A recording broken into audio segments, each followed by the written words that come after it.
Tim Tulbar dari Universitas Syah Kuala Banda Aceh berhasil menjadi pemenang pertama pada ajang Rising Star Agri-Food Innovation Challenge 2021. Pengumuman ajang ini dihelat secara virtual karena pandemi COVID. Pada ajang kompetisi ini, tim Tulbar mendapat grand prize karena menampilkan solusi produk alternatif protein berupa snack bar dari tempe dan bekatul.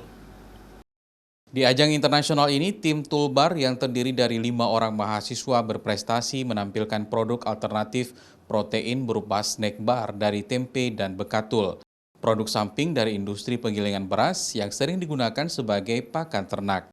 Karena tinggi kandungan protein, bekatul sangat berpotensi dikembangkan sebagai sumber pangan untuk mencegah stunting yang merupakan masalah kesehatan pada usia anak-anak akibat kekurangan gizi, terutama protein. Nama tim Tulbar juga sama dengan produk inovatif mereka. Di ajang Rising Star Agri-Food Innovation Challenge 2021 yang digelar oleh Turk for Good Foundation dengan Green Growth Asia Foundation yang didukung oleh Indonesia, Malaysia, Thailand Growth Triangle Uninet ini, tim Tulbar mampu menyingkirkan peserta lain dari berbagai kampus terkemuka di Indonesia seperti ITB, UGM, Undip, dan BINUS.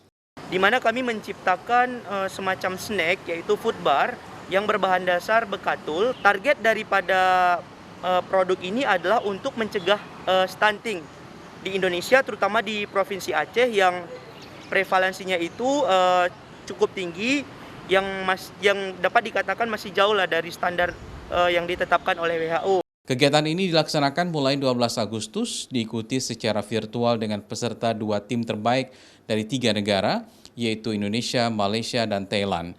Mereka mempresentasikan inovasinya masing-masing sebagai solusi atas masalah pangan dan pertanian di negaranya masing-masing, sehingga gagasan bisnis startup yang menarik dan inovatif dapat menjadi solusi atas permasalahan pangan dan pertanian di tengah pandemi ini. Mustajab, Kompas TV, Banda Aceh.